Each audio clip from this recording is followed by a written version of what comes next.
عبداللہ ابن عباس 12 سال کے 11 سال کے بچے تھے. آپ نے ان سے فرمایا کہ وَعْلَمْ أَنَّ الْأُمَّةَ لَوِ اجْتَمَعَتْ عَلَىٰ أَن يَنْفَعُوكَ بِشَيْءٍ لَا يَنْفَعُوكَ إِلَّا بِشَيْءٍ قَدْ قَتَبَهُ اللَّهُ لَكَ. کہ یاد رکھو میرے بچے، ساری دنیا مل کر کے اگر تمہیں کوئی فائدہ پہنچانا چاہے تو نہیں پہنچا سکتی سوائے اس کے جو تمہارے مقدر میں لکھا ہے. اور ساری دنیا مل کر کے اگر تمہارا کچھ بگاڑنا چاہے لا یضروک نہیں بگاڑ سکتی الا بشیء قد کتبہ اللہ علیک سوائے اس کے جو تمہاری تقدیر میں اللہ نے لکھ دیا ہے.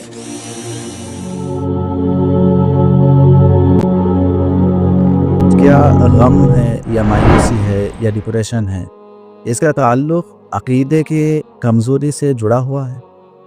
بالکل جڑا ہوا ہے جی، یعنی مایوس ہونے کے بعد اس کے عقیدے پر فرق پڑتا ہے. دیکھیے ہمارے دین کے بنیادی عقائد میں سے ایک عقیدہ یہ بھی ہے کہ ہم تقدیر پر ایمان رکھتے ہیں. جی بالکل. اور تقدیر میں آپ دیکھیے کہ ایمان، اللہ کے رسول صلی اللہ علیہ وسلم جب ایمان کی تعریف کی، ایمان کا مطلب بتایا تو آپ نے فرمایا کہ وَتُؤْمِنَ بِالْقَدْرِ خَيْرِهِ وَشَرِّهِ، کہ تقدیر میں اچھی چیزیں بھی آئیں گی، بری چیزیں بھی آئیں گی. آپ کو یہ عقیدہ رکھنا ہے کہ یہ ہماری تقدیر کا حصہ ہے. اور جب آپ یہ مانتے ہیں کہ تقدیر کا حصہ ہے تو آپ یہ مانتے ہیں کہ یہ اللہ تعالیٰ کی طرف سے ہے، اس کے فیصلے کے مطابق ہے. جی. تو اب اگر آپ کی زندگی میں کوئی ٹریجڈی آئے، کوئی مصیبت آئے اور آپ اس پہ ناراضگی کا اظہار کرتے ہیں تو گویا کہ آپ اللہ کے فیصلے پر ناراضگی کا اظہار کرتے ہیں. اسی لیے آپ دیکھیے کہ پیارے نبی صلی اللہ علیہ وسلم کے پاس جب یہ خبر آئی کہ آپ کا کوئی نواسا یا نواسی وہ مرض الموت میں ہے تو آپ نے اپنی بیٹی کو یہ پیغام بھجوایا کہ ان للہ ما اعطى وله ما اخذ وكل شيء عنده باجل مسمى، کہ ہر چیز اللہ تعالیٰ کی طرف سے ہوتی ہے، وہ جو چاہتا ہے لے لیتا ہے، وہ جو چاہتا ہے دیتا ہے، اور ہر چیز کا اس کے پاس ایک وقت مقرر ہے. فلتصبر ولتحتسب، تو آپ نے اپنی بیٹی کو تعلیم دی کہ تو صبر سے کام لے اور تو ثواب کی امید رکھ. تو اس میں ہم سب کے لیے یہ درس ہے کہ ہم اگر عقیدے کے مضبوط ہیں، اگر ہماری توحید مضبوط ہے تو ہم مصیبتوں میں مایوس نہ ہوں، اور اگر مایوسی کی کوئی کیفیت آتی ہے تو ہم یہ کہہ کر کے اور یہ سوچ کر کے اپنے دل کو پرسکون کریں کہ یہ بھی اللہ تعالیٰ کی مشیت کا ایک حصہ ہے، یہ بھی ہماری تقدیر کا ایک حصہ ہے.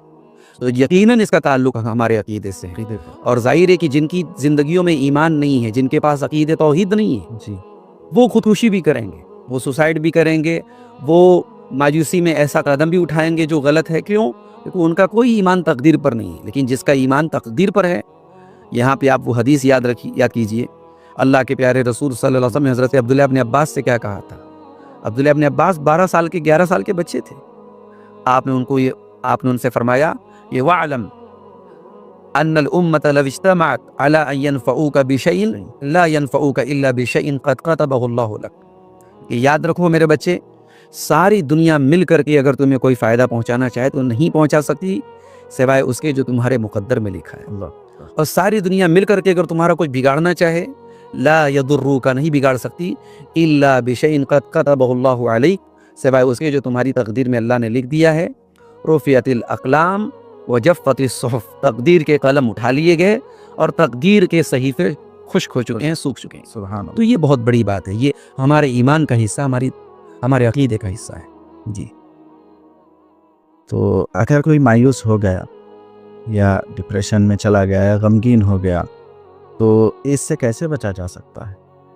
دیکھیے اس میں کئی چیزیں ہیں. اس میں سب سے پہلی چیز تو ایک مومن کو یہ یاد رکھنی چاہیے کہ زندگی میں آزمائشیں اور پریشانیاں تو آئیں گی. اللہ نے فرمایا کہ لقد خلقنا الانسان فی کبد، ہم نے انسان کو مشقتوں نے پیدا کیا ہے. زندگی میں مشقتیں ہیں، اسٹرگلز ہیں. آپ کو کوشش کرنا ہے بہتر سے بہتر کی، لیکن ہمیشہ ریزلٹس آپ کے من مطابق نہیں آئے گا. یہ ایک چیز تو یہ یاد رکھیں. دوسری چیز یہ کہ دنیا کی حقیقت کو ہمیشہ اپنے پیش نظر رکھیں. دنیا فانی ہے اور آخرت یہ دائمی ہے، ابدی ہے. تو یہاں اگر چند مصیبتیں آئی بھی ہیں اور آپ ایمان پر قائم ہیں، آپ اللہ کے دین پہ قائم ہیں، تو آپ اسی پر راضی رہیے. انشاءاللہ اس کا بہترین بدلہ آپ کو آخرت میں ملے گا. دنیا کا کیا ہے؟ وَمَا الْحَيَاةُ الدُّنْيَا إِلَّا مَتَاعُ الْغُرُورِ، دھوکے کی جگہ ہے. کوئی حادثہ آتا ہے انسان کی زندگی ختم ہو جاتی ہے، ایک بیماری آتی ہے انسان کی زندگی ختم ہو جاتی ہے. تو دنیا کی حقیقت کو اگر آدمی سامنے رکھے تو مایوسی سے دور رہے گا. تیسری چیز یہ ہے کہ ایک مومن کو یہ بھی یاد رکھنا چاہیے کہ ایک مومن اور ایک کافر میں یہ فرق ہے کہ مومن کے اوپر اگر مصیبت بھی آتی ہے تو وہ اس کے لیے اجر کا باعث ہوتی ہے، اس کے لیے گناہوں کے کفارے کا باعث ہوتی ہے۔ پیارے نبی صلی اللہ علیہ وسلم نے فرمایا، صحیحین کی روایت ہے، ما یصیب المسلم من نصب ولا وصب ولا ہم ولا حزن ولا اذن ولا غم حتى الشوکۃ یشاقها الا کفر اللہ بها خطایا، کہ مومن کو جو بھی مصیبتیں، تکلیفیں، پریشانیاں، غم پہنچتے ہیں، ان کی وجہ سے مومن کے گناہوں کا کفارہ وہ بنتے ہیں، اس کے گناہ معاف ہوتے ہیں۔ جی سبحان اللہ۔ اور مومن اگر دنیا سے جاتا ہے تو اللہ کے نبی صلی اللہ علیہ وسلم فرمایا، ایک جنازہ آپ کے سامنے سے گزرا، آپ نے کہا مستریح او مستراح منہ، یہ صحیح مسلم کی روایت ہے، یا تو یہ جنازہ جس کا جا رہا یا تو یہ راحت پا گیا یا اس سے لوگ راحت پا گئے۔ صحابہ نے کہا کہ اللہ کے نبی کیا مطلب، ہم نہیں سمجھے آپ کی بات۔ آپ نے فرمایا کہ ان العبد المؤمن یستریح من نصب الدنیا، کہ مومن جو ہوتا ہے نا، جب اس کا انتقال ہوتا ہے وہ دنیا کی تکلیفوں سے، وہاں کے رنج سے، وہاں کے غم سے وہ راحت پا جاتا ہے۔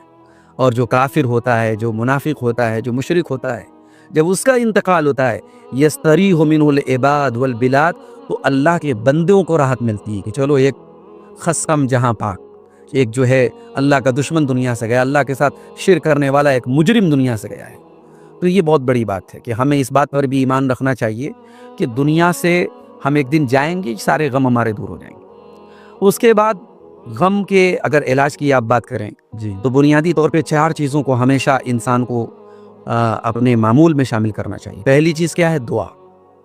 دعا بہت بڑا ہمارا کہہ سکتے ہیں کہ ہمارا علاج ہے، اور ہمارے مصیبتوں میں ہمارے لیے ایک بہت بڑا ذریعہ ہے۔ جی وَإِذَا سَأَلَكَ عِبَادِي عَنِّي فَإِنِّي قَرِيبٌ، کہ اے نبی جب آپ سے میرے بندے آپ سے میرے بارے میں پوچھیں تو آپ بتا دیجئے کہ میں قریب ہوں، اجیب دعوت الداعی اذا دعان، جب بھی کوئی پکارنے والا مجھ کو پکارتا ہے میں اس کی پکار کو سنتا ہوں۔ غم میں آپ ہیں، اللہ سے کو پکاریں، اس سے رجوع کریں۔ حضرت یعقوب علیہ السلام جب غم کی کیفیت میں تھے، ایک بیٹا بچپن میں ہی بھائیوں کی سازش کی وجہ سے نظروں سے دور ہو گیا، پھر جب وہ دوسری مرتبہ ایسا ہوا کہ بڑا بیٹا اس کو روک لیا گیا مصر میں، تو حضرت بنیامین کو روکا گیا تھا، مان لیجیے گا۔ تو وہ جب کیفیت آئی تو حضرت یعقوب علیہ السلام نے کہا تھا کہ میں دنیا سے غم نہیں کر رہا ہوں، میں اللہ کی بارگاہ میں تمہارے سامنے، آپ نے اپنے بیٹوں سے کہا کہ میں تمہارے سامنے اپنا دکھڑا نہیں رو رہا ہوں، میں اللہ کی بارگاہ میں اپنا شکوہ پیش کر رہا ہوں۔ تو دعا بہت بڑی چیز ہے۔ دوسری چیز یہ ہے کہ آپ یہ یاد رکھیے کہ ذکر الہی میں بھی بڑی طاقت ہے۔ اللہ کا ذکر کرے، اللہ کو یاد کرے، اس سے آپ کے دل کو پیس آف مائنڈ یا پیس آف ہارٹ آپ کو محسوس ہوگا، دل کا سکون ملے گا۔ الا بذکر اللہ تطمئن القلوب، اللہ نے فرمایا کہ ایمان والے دلوں کو اللہ کے ذکر سے سکون ملتا ہے۔ سبحان اللہ۔ اور تیسری چیز جو ہے وہ یہ ہے کہ آپ نماز کا اہتمام کریں۔ پیارے نبی صلی اللہ علیہ وسلم کے بارے میں حضرت عائشہ کہتی ہیں، اذا حزبہ امر صلی، اللہ کے پیارے نبی صلی اللہ علیہ وسلم کے اوپر جب کوئی رنج و غم کی کیفیت آتی تھی تو آپ نماز کے لیے کھڑے ہو جاتے تھے۔ تو نماز کا اہتمام کریں، نماز کی پابندی کریں، اور نماز میں چونکہ ہم اللہ کے سامنے جھکتے ہیں، تو وہ شاعر نے جو کہا ہے بالکل سچ کہا ہے کہ وہ ایک سجدہ جسے تو گراں سمجھتا ہے، 1000 سجدوں سے دیتا ہے آدمی کو نجات۔ اگر انسان سچے دل کے ساتھ اللہ کی بارگاہ میں سجدہ کرتا ہے نا، تو دنیا میں کہیں اور اس کو جھکنا نہیں پڑے گا۔ اور چوتھی چیز یہ ہے کہ انسان قرآن سے اپنا تعلق مضبوط کرے، کیونکہ قرآن کے اندر بھی اللہ تعالیٰ نے دل کے اطمینان کا سامان رکھا ہے۔